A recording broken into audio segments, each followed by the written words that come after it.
बिस्मिल्लाहिर्रहमानिर्रहीम। अजीज़ान मन, आपको आपके भाई आदिल राजा का सलाम पहुंचे। आज हमारे साथ एक दफ़ा फिर सैयद तस्नीम हैदर शाह साहब मौजूद हैं। सैयद तस्नीम हैदर शाह साहब, शाह जी, आपको हम वेलकम करते हैं एक दफ़ा फिर अपने शो के ऊपर। और शाह साहब, साथ ही पहला सवाल करते हैं, ये आपने सर क्या ठेका लिया हुआ है शरीफ साहब मियां नवाज शरीफ के दिल के ऊपर बम गिराने का? आज आपने मजीद जो है वह इंकशाफात की भरमार एक कर दी है, तो उसकी जरा तफसील बताएं। और कुछ हमारी जरा तीखे तीखे क्वेश्चंस भी होंगे, क्योंकि जी मियां साहब तो यहाँ पे नहीं है, लेकिन काउंटर क्वेश्चन करना मेरी जिम्मेदारी बनती है, इसलिए वो क्वेश्चंस भी मैं आपसे करूंगा। तो जरा जी। ये तफसील बताएं सर। एक तो welcome to the show. Thank you very much major Sahab, वालेकुम अस्सलाम। बिस्मिल्लाहिर्रहमानिर्रहीम। तफसील ये है जी, मैंने वो जब देखा कि सहाफ़ी सवाल कर रहा था कि मियाँ साहब के नाम जी 3 गाड़ियाँ हो चुकी हैं, तो मुझे तो पहले ही पता है कि मैं तो इनका एक्स स्पोक्स पर्सन हूँ और मुझे पता है कि ये गाड़ियों का सिलसिला आज का नहीं है। आप देखें कि जब वहीद डोजी नामी शख्स फैसलाबाद में जिसका कत्ल होता है, उसने इधर से इतनी गाड़ियां भेजी और वो मेरे पास आया, कहता है शाह साहब मैंने इतनी गाड़ियां इनको भेजी हैं, जो इनके एम्बेसडर्स होते हैं जैसे जर्मन, उनके नामों पर गाड़ियां जाती हैं और फ्री जाती हैं और उधर जाकर ये गाड़ियां रख लेते हैं। अभी ये मुझे पेमेंट नहीं दे रहे और आप किनको मुझे किनको भेजी हैं, किसकी बात की है मियां आप? नवाज शरीफ को भेजी हैं और शहबाज शरीफ को भेजी हैं। आपको पता है पीछे जो बेंटलीज गाड़ी भी कुछ पकड़ी गई थी, तो बड़ी उसने बड़ी बड़ी गाड़ियां भेजी थी और वो बड़ा परेशान था कि उसको पेमेंट ये नहीं कर रहे थे। लेकिन वो उस बेंटली गाड़ी का तो जो तलक वास्ता है, वो तो सिंध के बहुत बड़े जागीरदार वडेरों की तरफ जा रहा था। ये तो आप बराह रास्त इल्जाम लगा रहे हैं मियां नवाज शरीफ पे, मरियम नवाज पे, शहबाज शरीफ जो इस वक्त वजीर आजम बन के बैठा हुआ है हमारा, उसके ऊपर आप बता रहे हैं। तो बहरहाल आप मजीद बताइएगा, तफसील इनकी तरफ आप क्यों बता रहे हैं? इनकी तरफ बता रहा हूँ कि ये आगे से गिफ्ट करते हैं, इधर से चोरियों की गाड़ियां उधर भेजते हैं, उसके बाद ये इंश्योरेंस क्लेम करते हैं। जब इंश्योरेंस क्लेम हो जाती है, फिर ये पुलिस को बताते हैं जी हमारे नाम पे गाड़ियां किसी ने निकलवा ली हैं, ये जी देखें हमें जो इधर लॉग बुक्स आ गई हैं, हमें टिकट आ गई है जो अपना उधर बकिंगम पैलेस में जी स्पीडिंग हुई। आप देखें बकिंगम पैलेस में कोई आदमी भी स्पीडिंग नहीं कर सकता। पिछले 30 साल से मैं उधर से गुजर कर जा रहा हूँ। 10 माइल से 15 माइल तक आप जा नहीं सकते शाह हैं। साहब, लेकिन अगर आप 10 से 20 पे जा रहे हैं, 20 से 30 पे जा रहे हैं, तो वो स्पीडिंग तो होती है ना? नहीं सर, इतनी जैसी वो बता रहे हैं जी को बड़ी कुछ स्पीडिंग कर रहा था जी बकिंगम पैलेस के अंदर, यानी गाड़ी यार बकिंगम पैलेस के अंदर स्पीडिंग हुई और इनको टिकट आ गई और उसके बाद 3 लाख बुक्स भी निकली हैं। आप माशाल्लाह इधर रहते हैं, आप गाड़ी का एड्रेस चेंज करवाते हैं तो लेटर फौरी तौर पर आ जाता है कि ये गाड़ी है और ये देखें आपकी है, आप उसको साइन करके भेज दें तो आपको लाख बुक आ जाती है। और ये कैसे हो सकता है कि 3 लाख बुक्स आई हैं और ये बोले हमें पता नहीं। बेसिकली मुझे तो मैन का एक्स स्पोक्समैन हूँ, मुझे पता है कि ये गाड़ियां निकलवाते हैं, उसकी फुल इंश्योरेंस करवाते हैं, उसके बाद वो गाड़ियां बेच देते हैं पाकिस्तान एज ए गिफ्ट। जैसे कि अभी 3 गाड़ियां इन्होंने, जो मेरी इतला है कि इन्होंने चोरी करके इसी तरह भेजी है, उसके बाद इन्होंने क्लेम किया जब पैसे मियां और नवाज आपके शरीफ के पास इस अकाउंट चीज का में। सबूत, आपके पास इस चीज का सबूत क्या है, या किसका नाम ले रहे हैं, उसने आपको आके बताया है? देखिए जी, इसमें वहीद डोजी पूरी एशियन कम्युनिटी इलफोर्ड की जानती है, वेस्ट की जानती है कि उसका मर्डर हुआ, उसका मर्डर क्यों हुआ। कोई भी आकर मेरे साथ प्रेस कॉन्फ्रेंस कर सकता है इस मामले में। सबको पता है कि वहीद डोजी को इन्होंने कत्ल करवाया, इन सब ने, जितने भी ये इधर इनके साथ बैठे हुए। और मियां नवाज शरीफ के पास वहीद डोजी ने शहबाज शरीफ को और मियां नवाज शरीफ को गाड़ियां भेजी, जो चोरी की थी वो पैसा लेने के लिए उधर जाता था। लास्ट पेमेंट उसने मुझसे 3000 पाउंड उधारे लेकर गया और वो जब उधर गया तो उसका मर्डर हो गया। तो उसके बाद वो गाड़ियां भी खत्म होगी, क्योंकि वो जो 10-20 गाड़ियां थी महंगी वाली, वो इधर से लेकर जाता था इनके लिए एज ए गिफ्ट के वो मुझे पैसा देंगे। तो पैसे इन्होंने नहीं दिया, उल्टा उसका मर्डर करवा दिया। सारी एशियन कम्युनिटी जानती है। आज भी मैं इलफोर्ड अजहर सदीक साहब जो इमरान खान साहब के सोलिसिटर हैं, उनकी दावत पर मैं उधर गया और उधर मुझे काफी कम्युनिटी मिली जिन्होंने बोला जी ये गाड़ियों वाला जो आपने काम बताया, ये तो हम एग्री करते हैं बिल्कुल। मैंने कहा जी वहीद डोजी, वो कहते हैं जी मेरा बड़ा अच्छा दोस्त था और इनको भी इन्होंने पीएमएल ने ही कत्ल करवाया फैसलाबाद में, सिर्फ और सिर्फ गाड़ियों की वजह से। अभी 3 गाड़ियों का मैटर चल रहा है और वो गाड़ियां भी इन्होंने इंश्योरेंस करवा कर उन इंश्योरेंस के पैसे लिए और वो गाड़ियां जो शहबाज शरीफ और इन्होंने डिफरेंट वेज के साथ पाकिस्तान भेजी हैं, वो आप देख सकते हैं कि वो गाड़ियां आपको बहुत जल्द पता चलेगा कि एक गिफ्ट इन्होंने आसम मनीर को कर दिया, एक फैसल नसीर को, एक इन्होंने फाइज ईसा को देंगे। ये आप किस तरह शाह साहब, ये तो बहुत बड़ा मतलब, आप चले एक हद तक जो है ये बात ठीक है आपकी कि वही डॉजी ने आपको ये बताया, आपका जाती आप कह रहे हैं कि आपका ये है, लेकिन आगे आप जाके इन तीनों का नाम भी ले रहे हैं कि इन्होंने गाड़ियां बांटी हैं, जो अगला चीफ जस्टिस बनने वाला है उसका नाम लेते हैं आप, आर्मी चीफ का नाम लेते हैं, और डर्टी हैरी फैसल नसीर का नाम लेते हैं, जी ये जी आपको कैसे पता चला है? ये इसके बारे में आपको क्या कैसे खबर आई है? देखिए ये भी मुझे एवन फील्ड से ही वो बताते हैं कि एवन फील्ड में जो शहबाज शरीफ की मीटिंग्स भी हुई है उसमें भी आप देख लें वो ताजपोशी के लिए आया, और ताजपोशी में भी उसने किंग से पैसा मांग लिया। ये भी मैं आपको अंदर की हाँ खबर सर, देता लेकिन हूँ। ये बात आपको किस तरह पता चली कि आपने शहबाज शरीफ ने किंग से पैसा जो है ताजपोशी के फंक्शन में आके मांगा है? या किंग तो पैसे देने के तो, यहाँ पे तो आपको पता है ब्रिटिश डेमोक्रेसी के अंदर तो अगर उसने मांगने भी हैं पैसे तो वो मांगेगा ऋषि सोनक से मांगेगा। अगर उसने मांगने भी हैं तो किंग अपने पास से तो उनको पैसे नहीं दे सकता ना, क्योंकि वो तो एक सेरेमोनियल समझ लें आप, अपॉइंटमेंट है ना जी एक, जी वो उनका हुकूमत के साथ तो कोई ताल्लुक नहीं है। सर, इनको आदत पड़ी हुई है। जैसे आप देखें कि उसने बोला कि मैंने शहजादे से 1 मिलियन मांग लिया, वो जो कतर वाला है, तो उसने बोला कि शहबाज भाई मैं आपको, मुझे पता है कि आप जरूरतमंद है, मैं आपको 1 मिलियन दे देता हूँ। ये शहबाज शरीफ खुद फरमा रहे हैं। अभी भी किंग की ताजपोशी है और इनको आदत है किंग के सामने जाकर उससे पैसे मांगने। इनको भेजते भी जो है ना पीछे से एस्टेब्लिशमेंट वाले हैं कि जाएं उधर से, हम आपको आर्मी का दस्ता दे रहे हैं, आपने उधर से पैसा लेकर आना है। अगर ये पैसा नहीं लेकर जाएंगे तो इनकी तब वापस शत्रोल इस होगी। पे, अब मैं समझ रहा हूँ, लेकिन हम अब आपके जो इल्जामात हैं उसके ऊपर बात करें, बड़े सीरियस इल्जामात हैं। जी जी मैंने आपके इल्जामात के ऊपर बल्कि ट्वीट भी मैंने की है, और मैंने ट्वीट करके मैंने मेरे ट्विटर के ऊपर मौजूद है। आपने जो ये बातचीत की है, जाहिर बात है आपने वीडियो के ऊपर अपनी जी स्टेटमेंट दी है, आपने वीलॉग बकायदा करके ये बात की है। उस पर मैंने पूछा है नवाज शरीफ साहब के से कि क्या ये बात जो सैयद तस्नीम हैदर शाह की है सच है? क्या आप कार चोरियों में, इंश्योरेंस क्लेम फ्रॉड में और ड्रग बिजनेसेस में इन्वॉल्व हैं? आप ये भी इल्जामात लगा रहे हैं। तो सर ये आप एक तो पहली बात ये बताएं कि आप इल्जामात क्या लगा रहे हैं और आपके पास क्या सबूत है मजीद? जो आपने गाड़ी चोरी इंश्योरेंस क्लेम की बात कर दी है, ड्रग बिजनेस का भी आप इल्जाम लगा रहे हैं, वो भी बिल्कुल जी लंदन के अंदर। तो ये तो शाह साहब कोई छोटी मोटी बात नहीं है। सर। पहली बात ये कि आपके पास सबूत क्या है इस बात का? कीनिया में और लंदन में ये जो ड्रग का बिजनेस इस तरह कर रहे हैं, यकीन करें कि इनका ही एक आदमी मुझे कहता है कि मेरे साथ ये आदमी ड्रग का बिजनेस करते हैं, शाह साहब आप ही पार्टनर आए, हमने फार्म हाउस लिए हुए हैं, उधर लगाते हैं। उधर लगाता कौन है? उधर लगाता है मौलवी शकूर और नासिर भट्ट। ये दोनों इन्वेस्टमेंट करते हैं, ड्रग की उस आदमी को पैसा देते हैं। वो ड्रग पता है वो बूटा जो है ना वो 3 वीक में तैयार हो जाता है। उसके बाद उसको बेचते हैं और बस उस लड़के को शेर के साथ इस तरह थोड़ा सा खेलो शेर शेर करके खुश कर देते हैं। और पीछे जब वो गायब हो गया और वो जेलों में था और उसके बाद वो नहीं, बाहर ये निकला। इधर कीनिया में लगाते हैं। कीनिया में भी लगाते हैं, इधर भी लगाते हैं, दोनों जगह पर ये लगाते हैं। तो शाह साहब आप बहुत बड़ा इल्जाम लगा रहे हैं। और अगर ये इतना बड़ा इल्जाम है तो इससे पहले लोग पूछते हैं कि आपने इससे पहले इनके ऊपर अरशद शरीफ शहीद का भी कीनिया के अंदर जो है वो कत्ल हुआ, जी आपने इनके ऊपर इल्जाम लगाया, मरियम पे इल्जाम लगाया, आपने ये बिल्कुल भट्ट जी। पार्टी के ऊपर भी इल्जाम लगाया, उनके एसोसिएट्स वगैरह सब पे इल्जाम लगाया। उसके बाद आप चले गए मेट्रोपॉलिटन पुलिस में, वो मैंने आपके डॉक्यूमेंट्स देखे हैं, वो केस अंडर इन्वेस्टिगेशन है। पहले तो उसका कोई अपडेट पहले बताइएगा कि उसकी कोई देखिए अपडेट है मैंने उस केस की। स्कॉटलैंड यार्ड को लास्ट वीक कॉल की, मैंने कहा जी वो नवाज शरीफ तो भाग गया है, तो अभी वो वापस आए तो आप इसको गिरफ्तार करें, ये तो सारे भाग जाएंगे। तो तस्नीम हैदर तो अपने मौकफ पर खड़ा है।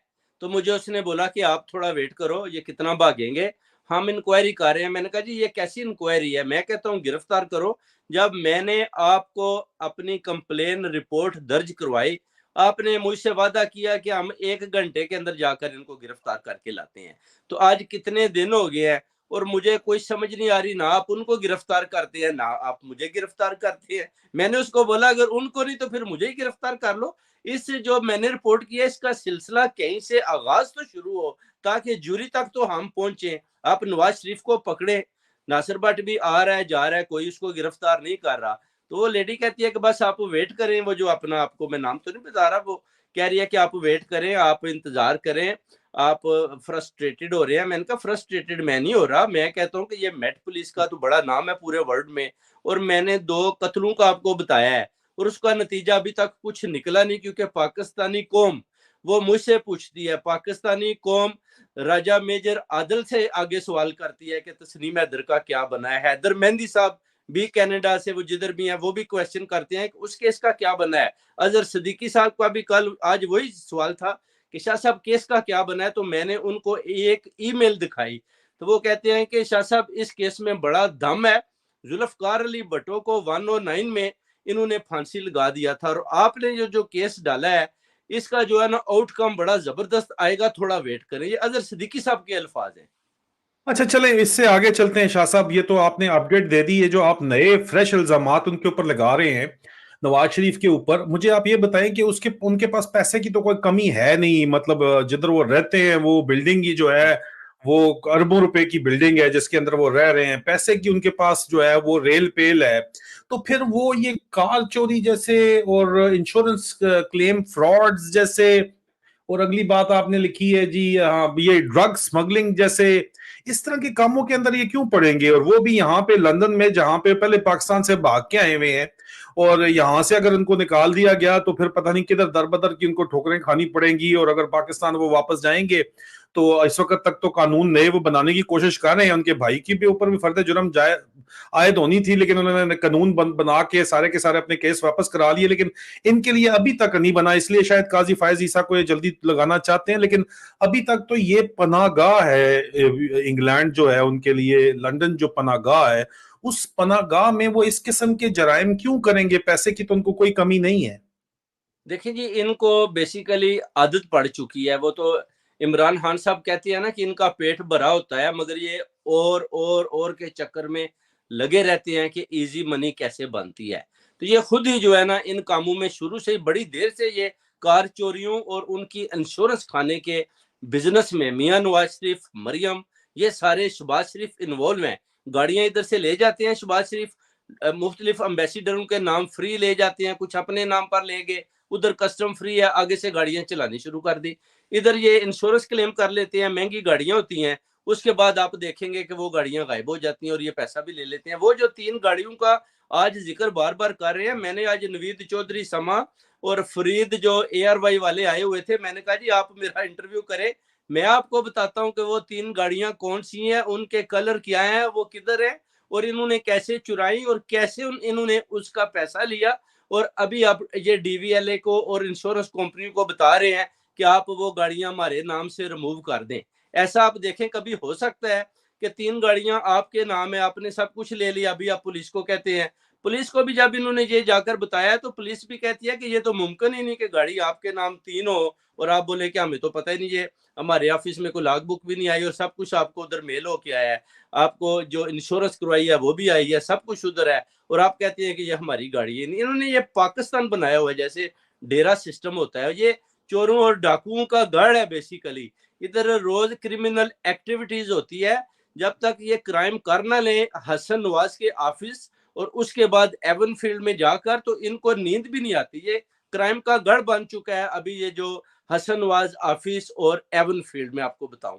और ये आपको बड़ी जल्दी इंशाल्लाह पता चल जाएगा कि नवाज शरीफ को हो सकता है पुलिस गाड़ी चोरियों में भी इनकी तफ्तीश शुरू कर दे। अरशद शरीफ का तो पहले केस खुला हुआ है, पूरी कौम को पता है। मैं आज भी बताना चाहता हूँ कि केस खुला हुआ है, केस बिल्कुल बंद नहीं है। आप देख ले डेफामेशन के हवाले से भी जो उन्होंने केस डाला, ये आप देख ले खुद ही भाग गए, जी, क्योंकि वो मैं आपसे स्कॉटलैंड पूछना चाह रहा था, वो तो ट्रिपल मर्डर केस का मफरूर निकला है खुद, वो कहां से डेफेमेशन के ऊपर केस कर सकता था? यहाँ पे बैठा हुआ उल्टी कलाबाजियां मार रहा था वो बबल बट जो है, क्या नाम है उसका, वो सारा नासिर भट्ट नासिर जो है। बट हाँ, क्या। वो जो बट है, वो बड़ी बड़ी बातें वहां पे, मेरी तस्वीरें भी दिखा रहा था आपकी, दिखा रहा था, ड्रामेबाजी फुल फ्लेज कर रहा था, उल्टे टेढ़े होके प्रेस कॉन्फ्रेंसेस लेट के उठ के जो है बड़े बड़े साफी उसकी एंगलिंग लेके मेन स्ट्रीम मीडिया चला रहे थे।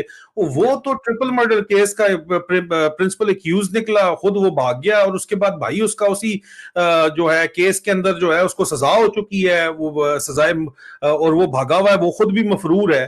तो ये टब्बर मफरूरों का। और जो आप बात करें, मैं उसको सिर्फ इतना वैलिडेट करूंगा कि चैनल 4 की डॉक्यूमेंट्री है यहाँ पाकिस्तानियों के फ्रॉड के ऊपर। उस फ्रॉड में जो लोग नजर आते हैं वो नवाज शरीफ उनसे रोज जो है उनके इर्द गिर्द नजर आ रहे होते हैं, उनसे जफ्फियां मार रहे होते हैं। इस सारी सूरत हाल में शाह साहब सवाल ये उठता है कि क्या मैंने उनसे जो सवाल पूछा है मियां नवाज शरीफ से आपके सिलसिले में कि आपने इल्जामात लगाए हैं कि वो कार चोरियों में इन्वॉल्व हैं, वो इंश्योरेंस क्लेम फ्रॉड में इन्वॉल्व हैं, वो ड्रग बिजनेसेस यहाँ पे यूके के अंदर इन्वॉल्व हैं, वो उनके एसोसिएट, तो कोई जवाब दें, कोई क्लैरिफिकेशन करें। उनके भाई का भी मैंने लिखा है, शोहबाज शरीफ के बारे में भी मैंने लिखा है कि वो भी जो है उसका भी नाम लिया गया है, जो कि खुद जिसने जेल जाना था करप्शन चार्जेस पे, लेकिन उसको पाकिस्तान की मिलिट्री एस्टेब्लिशमेंट, इंटेलिजेंस एस्टेब्लिशमेंट जिसका बेशर्मी से वो दफा कर रहा है अभी बैठा हुआ। और हालात ये आ गए पाकिस्तान की नंबर 1 के और पाकिस्तान की पाक फौज के इस हालत के अंदर ये ले आए हैं कि इनको जरदारी और शोबाज से अपना दफा करवाना पड़ रहा है। अंदाजा करें आप।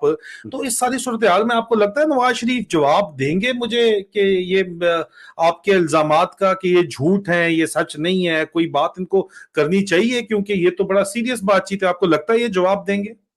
देखें जी, इनको जवाब देना चाहिए। पहले भी देखिए अरशद शरीफ का मर्डर मैंने इनको बताया कि आप लोगों ने करवाया है, मैं आपका एक्सपोज मैन हूं, और आप सामने आए, साफियों वो को तो बोला कि उन्होंने समाधान आगे करें। उसको लगा दिया था, ट्रिपल मर्डर केस का जो मफरूर है उसको आगे लगा दिया था सर वो कि तो जी गलत बयानी करके गया ना। उसने बोला जी मुझे टिकट मिल गया, सबने मुबारकबाद दी, मैंने उनको पैगाम भेजा कि कोई टिकट नहीं मिली। इससे पहले भी इन्होंने बोला कि मुझे टिकट मिली है, भट्ट साहब ने, कोई टिकट नहीं मिली। अभी क्या हुआ था कि उनका वो कहते हैं जी मेरा केस खत्म हो चुका है, कोई केस खत्म नहीं हुआ। वो ट्रिपल मर्डर आप ये तो देख लें, झूठ केस है। वैसे का ट्रिपल वैसे है। मर्डर का केस तो खत्म नहीं हुआ। उस पे तो मैं 2 प्रोग्राम्स कर चुके हैं, जी जी कर चुका हूँ। जो 2 बंदे इन्होंने कत्ल किए, 3 बंदे, उनके वारसेन का, उनके भाई का, वो भी पिंडी रावलपिंडी बार काउंसिल के सदर रह चुके हैं। उनके दोनों बेटों का, दोनों जो भाई कत्ल हुए एडवोकेट था एक, वो मलक बरादरान जो है, उनके बेटों का भी मैं इंटरव्यू कर चुका हूँ। तो ये तो बिल्कुल झूठ है ना कि वो और खत्म हो मैं चुका है। ये तो दूसरा यहाँ आपको पर बताऊं झूठ कि बोल बोल के, नवाज लेकिन ये हर शरीफ दूसरे ने, दिन आके दिखाता था मैंने फलाने से जीत लिया, फलाने से जीत लिया। और यहाँ का जो निकम्मा मीडिया है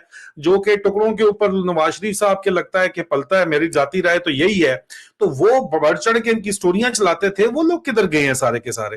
सारे भाग गए हैं। वो बस ऐसे ही बस वो लगे हुए थे, गलत रिपोर्टिंग दे रहे थे।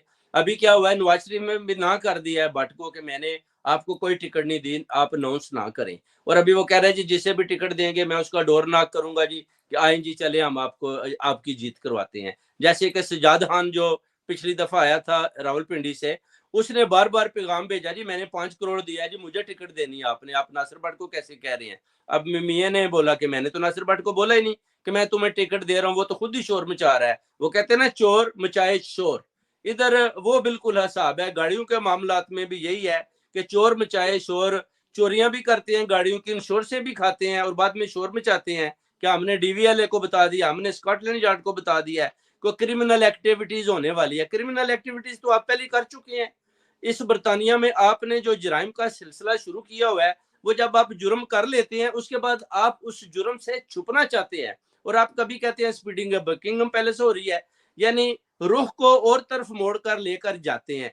ये इनका वतीरा है। पहले ये एक शक्ल तैयार कर लेते हैं, उसमें अच्छी तरह से ये जो क्रिमिनल एक्टिविटीज चोरियां शोरियां कर लेते हैं, इंश्योरेंस से क्लेम करके, गाड़ियां गायब करके, उसके बाद ये बताते हैं जी मैं तो सादिक और मीन हूं और मैं 3 दफा पाकिस्तान का वजीर आजम रह चुका हूं। जैसे तारक चौधरी ने इमिग्रेशन को कॉल करके बताया कि बरतानिया का लॉ है कि एक आदमी को 8 साल कैद होती है, वो मुल्क से बाहर जाता है तो वो वापस बरतानिया की कंट्री में, उसने सेक्शन भी बताया कि वो वापस 4 साल तक नहीं आ सकता। तो वो आगे से कहती है अगर आप नवाज शरीफ की बात करते हो तो मैं कुछ नहीं कर सकती। ये उसका इमिग्रेशन वालों का ये आगे से जवाब था जो अच्छा हमारे शाह पास साहब, मुझे रिकॉर्डेड मौजूद फाइनल है। ये बताएं कि ये जो आप इल्जामात इतने बड़े बड़े लगा रहे हैं उनके ऊपर के कार चोरी करते हैं, insurance claim fraud Nawaz Sharif करता है अपनी बेटी के साथ, आपने नाम और पाकिस्तान का जो इन्होंने वजीर आजम लगाया हुआ है उसका भी नाम लगा दिया जी आपने, इसमें लिंक अप आपने आर्मी चीफ को भी कर दिया, आसम मुनीर जी को। जी पाकिस्तान के आपने फैसल नसीर को भी, जिसको नवाज शरीफ, जिसका इमरान खान साहब ने भी नाम ले लिया है, और अभी और उसको बचाने के लिए जरदारी और ये शोबाज कूदे हैं दरमियान के अंदर, उनका भी आपने नाम लिया, और साथ आपने ड्रग स्मगलिंग का सीरियस चार्ज लगाया है। इन इल्जामात को, आप लंदन में बैठे हुए हैं, आप क्या लेके इसको मेट्रोपॉलिटन पुलिस के पास जाएंगे? इंशाल्लाह ताला मैं कल मेहताब साहब के साथ मेरी मीटिंग है, मैंने उनको बताया कि ये काम वो करते हैं, वो कहते हैं मैं एक और रिपोर्ट तैयार करता हूँ। कल तो का उसको मतलब है आज, क्योंकि मैं ये अभी रात का वक्त है, इसको मैं कल मतलब 8 तारीख को पाकिस्तान में ये इंटरव्यू देखा जाएगा, तो मतलब आज आप मिल रहे हैं अपने वकील से, और जी उसके बाद जो है आप इसको आगे मेट्रोपॉलिटन पुलिस के पास आप ये केस लेके जा रहे हैं। जी जी, कल मेरी 5 बजे उनके साथ मीटिंग है, मेरी अजहर साहब की और अपना मेहताब अजीज की उनके साथ 5 बजे। अगर आपके पास टाइम हुआ तो इंशाल्लाह 5 बजे हम आपके साथ भी कोशिश करेंगे रब्ता हो जाए, और आपको बताएंगे कि क्या सूरत हाल है। केस बिल्कुल रिपोर्ट हमने तैयार करनी है। मैंने मेट्रोपॉलिटन पुलिस के पास जाना है कि मेरे सामने ये इधर गाड़ियां चोरी होती हैं, ये गलत रिपोर्ट इन्होंने दी है, और आपको इंशाल्लाह मैं वो प्रूफ दूंगा कि मैं मेट्रोपॉलिटन पुलिस इसी लेडी के पास गया हूं और वो रिपोर्ट में दे के आऊं इंशाल्लाह ताला। बहुत जल्द इस बात का भी इनको पता चल जाएगा कि हमारे खिलाफ गाड़ियां चोरी करने का भी पर्चा दर्ज हो चुका है। लेकिन फिर दोबारा लोग ये सवाल ये करते हैं, लोग आगे से कहते हैं कि जो पहला इतना सीरियस नेचर का इल्जाम है उस पर कुछ नहीं हुआ, आप ये भी जो बात इल्जाम लगा रहे हैं मेट्रोपॉलिटन पुलिस के थ्रू, वो दोबारा जाके कोई वकील तो महंगे महंगे उनके पास भी है, या वो आगे से कह देंगे कि नहीं ये आपकी जाती राय हो सकती है, वो आपसे सबूत मांगेंगे ना, तो सबूत आपके पास है इस किस्म के कि ये इल्जामात आप साबित कर सकें जाके? इंशाल्लाह ताला साबित करेंगे, इनको बताएंगे कि वहीद डोजी का मर्डर हुआ, वो क्यों हुआ, वो गाड़ियां आप चेक करें, वो इतनी गाड़ियां गई थी, ये निकाल लेंगे इंशाल्लाह। और ये जो 3 गाड़ियां आई हैं, मैंने उनको बोला कि आप मुझे नंबर प्लेट दें, मैं आपको बता देता हूँ ये गाड़ियां किधर हैं, क्योंकि मुझे पता है कि इन्होंने ये गाड़ियां किधर किधर भेजी हैं। बल्कि ये जो 3 गाड़ियां जो जिक्र करते हैं, मैं इन गाड़ियों में इनके साथ ये कौन बैठकर कौन सी तीन सवारी गाड़ियां करता जो था। आप कह रहे हैं इन्होंने चोरी करवा के इंश्योरेंस क्लेम की और वहां पे एक काजी फायज ईसा को दे दी है, एक आप कह रहे हैं कि फैसल नसीर को, एक आसिम मुनीर आर्मी चीफ को दे दी है, गाड़ियां कौन कौन सी हैं शाह ये साहब? दो दो BMW है, एक रेंज रोवर है। दो बीएमडब्ल्यू और एक रेंज रोवर। एक रेंज किस रोवर है। किस रंग की गाड़ियां हैं? आप बता रहे ये हैं कि जो रंग भी रेंज रोवर आपको। है ये ब्लू कलर की है, BMW जो है एक ब्लैक कलर की है, दूसरी जो है वो व्हाइट कलर की है। ये 3 गाड़ियां हैं जिनमें मैं इनके साथ बैठता रहा हूँ। मुझे पता है कि ये गाड़ियां ये इस्तेमाल करते रहे हैं, और मुझे पता था, मैंने नासिर भट्ट को बोला था कि ये गाड़ियां इससे पहले भी गायब हो जाती है, ये गाड़ियां मुझे नहीं लगता कि ये कुछ देर बाद ये गायब कर देंगे। तो भट्ट साहब आगे से, भट्ट नासिर हंस रहा था, और उसके बाद फौरन ही वो रेंज रोवर भी गायब होगी। मैंने कहा जी रेंज रोवर किधर गया? कहते जी वो रेंज रोवर जी, वो जी मैंने जी बेच दिया। मैंने कहा बेच नहीं दी, वो गाड़ी इनकी है, इन्होंने इंश्योरेंस क्लेम किया है, वो गाड़ी पाकिस्तान चली गई है, वो शहबाज शरीफ ले गया है। ये गाड़ियां इधर से अब ये इंश्योरेंस से क्लेम करेंगे, और ये गाड़ियां इधर रजिस्टर है। और वही हुआ, ये देख लें आज उसका आउटकम आ गया कि वो अपने नामों से हटा रहे हैं, और इनकी बेवकूफ़ी है कि ये मीडिया पर बता रहे हैं, और इनको पता नहीं कि मुझे सब कुछ पता है कि आपने वो गाड़ियां कैसे चोरी कर रहे हैं और कैसे उनकी इंश्योरेंस से क्लेम करके पैसा ले रहे हैं, और सारा पैसा मियां नवाज शरीफ के अकाउंट में ये जमा करवा रहे हैं, क्योंकि इलेक्शन अगर की ये तैयारी सच कर है, रहे हैं। अगर और ये गाड़ियों सच है, ये साबित होता है, तो तोबा तोबा तोबा तोबा, इसी तरह करती हैं मरियम बीवी, तोबा तोबा तोबा तोबा। हम उम्मीद और करते हैं मरियम कि पूरी मियां नवाज इन्वॉल्व शरीफ। है, जी। मरियम पूरी इन्वॉल्व है गाड़ियों चोरी में, और ड्रग डीलिंग में भी पूरी इन्वॉल्व है। और वो ये पैसा इस्तेमाल करते हैं कि हम उधर जी पाकिस्तान में जी उधर लगाएंगे, इलेक्शन में लगाएंगे, इधर वो उन्होंने ये रखे हुए प्यादे के बस इस काम को तेजी के साथ। क्योंकि आपको पता है ड्रग में भी बूटा 3 वीक में तैयार हो जाता है, गाड़ी भी इंश्योरेंस कराते हैं, साथ ही ये ले जाते हैं, उसका पैसा भी जल्दी जल्दी आ जाता है। तो जिन्होंने सोचा है कि इससे तो बेस्ट बिजनेस ही कोई नहीं, जल्दी जल्दी सारे काम हो जाते हैं। मैं 3 टाइम का प्राइम मिनिस्टर हूँ, मुझे किसी ने क्यों पूछना है, मैं तो गाड़ियां चोरी करता रहूंगा। अभी इन्होंने ये सिलसिले बड़े तेज कर दिए हैं चोरियों के। सैयद तस्नीम हैदर शाह साहब बहुत सीरियस किस्म के संगीन इल्जामात लगा रहे हैं। इससे पहले भी अरशद शरीफ शहीद के कत्ल का इल्जाम लगा चुके हैं। जो केस अंडर इन्वेस्टिगेशन है उसकी मैं गवाही देता हूं कि मैंने डॉक्यूमेंटेशन देखी है, और अब ये जो मजीद इल्जामात लगा रहे हैं ये लेके इसको कह रहे हैं कि मेट्रोपॉलिटन पुलिस के पास जाएंगे। हम ओपन ऑफर देते हैं मियां नवाज शरीफ साहब को या मरियम साहिबा को या उनके जो भी पार्टी के अंदर हैं, ड्रामेबाजियों को छोड़ के, आप ड्रामेबाजी अगर करना चाहते हैं और आप समझते हैं कि आप कोई प्रेस कॉन्फ्रेंसेस करके अपने पालतू आगे जो है टोनी मोनी ला के जो प्रेस कॉन्फ्रेंसेस खबरें लगवा के अपने बिजनेस पार्टनर से आप चुप करवा लेंगे तो वो नहीं बात होगी। लेकिन अगर सीरियसली आप इसको काउंटर आप इस एलिगेशंस देना चाहते हैं या काउंटर करना चाहते हैं एलिगेशंस को, तो हमारा प्लेटफॉर्म हाजिर है। अगर आपको इस तरह की बात करेंगे तो हम बिल्कुल उसके जो है आपका जवाब भी नशर करने के पाबंद हैं, और वो हम बिल्कुल अपना वो आपको लेके बिल्कुल सामने आएंगे। लेकिन एक बंदा सामने बैठा हुआ आपके मुंह के ऊपर आपके ऊपर ये इल्जाम लगा रहा है, अगर अब भी आप नहीं जवाब देते और अभी फिर भी अगर आप वही हरकतें करते हैं जो आपने पिछली दफा की हैं, वो बबल बट पार्टी सामने लगा के जिस तरह की आपने हरकतें की हैं जो कि ट्रिपल मर्डर केस का जो है वो मफरूर निकला है, तो फिर इसका मतलब है आपकी नीयत में खोट है। और अगर नहीं है तो सामने आए, आपको चैलेंज है यहाँ पे, और अपना जो मौकफ है उसको वाजे करें कि अब बजाते खुद आपका इतना बड़ा स्टाफ है, इतना बड़ा आपका जो है मैकेनिज्म है, आप अपना मौकफ वाजे करें। आपका मौकफ भी हम नशर करने के पाबंद हैं, लेकिन जो है जो हक सच बात है वो हम करते रहेंगे, क्योंकि अगरचे बुत हैं जमात की आस्तीनों में, मुझे है हुक्म अज़ा ला इलाहा इल्लल्लाह। इसके साथ मैं इजाजत चाहता हूं। मेजर आदिल राजा, सैयद तस्नीम हैदर शाह साहब को इजाजत दीजिए। इंशाल्लाह बहुत जल्द इस केस की अपडेट लेके आपके पास हाजिर होंगे। फी अमान अल्लाह। Thank you sir.